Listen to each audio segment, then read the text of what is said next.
امام عالی مقام نے ایک تقریر کی اور لوگوں کو مخاطب کیا، کوفی لشکروں کو بتایا، کوفی جوانوں کو بتایا، شمر ذی الجوشن کو بتایا، عمرو بن سعد کو بتایا اور ان کے لشکر کو بتایا کہ اے لوگوں تمہیں پتہ نہیں میں محبوب دو عالم صلی اللہ تعالی علیہ وسلم کی براہ راست ان کی لاڈلی بیٹی فاطمہ کا بیٹا ہوں؟ تمہیں پتہ نہیں کہ فاطمہ حضور کے نزدیک کتنی عزیز تھی؟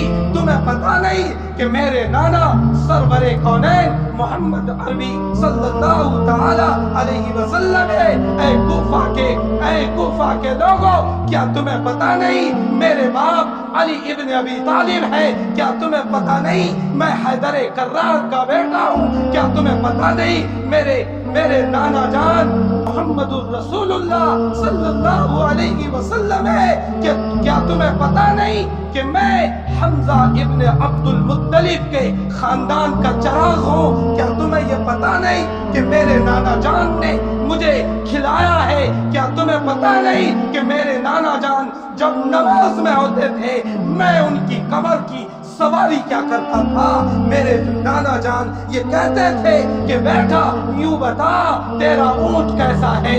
تجھے پتہ نہیں کہ میں محمد الرسول اللہ صلی اللہ تعالی علیہ وسلم کی شہادت کے مطابق جنت کے جوانوں کا سردار ہوں؟ آج نہیں، جب میں نے اپنی ماں فاطمہ کی چھاتی کا جس دن دودھ پیا تھا اس دن میرے نانا جان نے میرے بچپن میں میری ماں کی گود میں یہ کہا تھا کہ یہ حسن اور حسین میری اولاد جنت کے جوانوں کا سردار ہے۔ اے کوفہ کے لوگوں، تم سوچو تو صحیح، تم اپنا تیر کس پر چلا رہے ہو؟ تم ذرا خیال تو کرو تمہارے نیزے کس جان پر چل رہے ہیں کہ تمہیں پتہ نہیں تمہاری تلواریں کن جانوں کو ہلاک کریں گی؟ اے لوگوں، تم سمجھو میں محمد الرسول اللہ صلی اللہ تعالی علیہ وسلم کا اکلوتا چشم و چراغ ہوں۔ میرا بھائی حسن شہید ہو چکا، لیکن ظالموں نے اس تقریر کا کوئی لحاظ نہ کیا۔ جب ظلم بڑھتا ہے تو اسی طرح حیوانیت کا مظاہرہ ہوتا ہے، جب ظلم بڑھتا ہے اسی طرح درندگی کا مظاہرہ ہوتا ہے، جب ظلم بڑھتا ہے اسی طرح شیطنت کا مظاہرہ ہوتا ہے۔ میرے بھائیوں، اس تقریر کا ان پر کوئی اثر نہ ہوا اور لاسٹ میں جب سارے سپاہی ایک ایک کر کے زیر شمشیر ہو گئے تب آپ کے خیمے میں آپ کا جوان بیٹا علی اکبر موجود تھا۔ اس نے باپ سے کہا، ابا جان مجھے یہ گوارا نہیں کہ میں زندہ رہوں اور آپ کو مرتا ہوا شہید ہوتا ہوا دیکھوں، سو مجھے اجازت دیجئے تاکہ میں ان ظالموں سے مقابلہ کروں۔ سو علی اکبر نے اپنے گھوڑے پر سوار ہو کر ظالموں کا مقابلہ کیا اور مقابلے میں علی اکبر بھی شہید ہو گئے۔ اب آپ کے پاس، امام عالی مقام کے پاس 6 مہینے کا بیٹا علی اصغر زینب کی گود میں کھیل رہا تھا۔ ان کے خیمے میں اسے اٹھایا اور اپنی گود میں بٹھایا، اپنی اونٹنی پر سوار ہوئے اور ظالموں کے قریب گئے اور لوگوں سے بتایا کہ اے لوگوں، مانا کہ حسین نے جرم کیا ہے، مانا کہ حسین نے غلطی کی، مانا کہ حسین غلطی پر ہے، مانا کہ میں نے تمہارے خلاف بغاوت کی، مانا کہ میں نے یزید کی سلطنت کو ٹھکرایا، میں نے یزید کے ہاتھ پر بیعت نہ کی، لیکن یہ تو بتاؤ میرا یہ معصوم جو خاندان نبوت کا چراغ، یہ میری 6 مہینے کی اولاد ہے، یہ میرا 6 مہینے کا بیٹا ہے، اس معصوم نے تمہارا کیا قصور کیا ہے؟ یہ تقریر چل ہی رہی تھی، یہ خطبہ چل ہی رہا تھا کہ ظالم کی طرف سے ایک ایسا تیر مارا گیا جس تیر کے اندر 3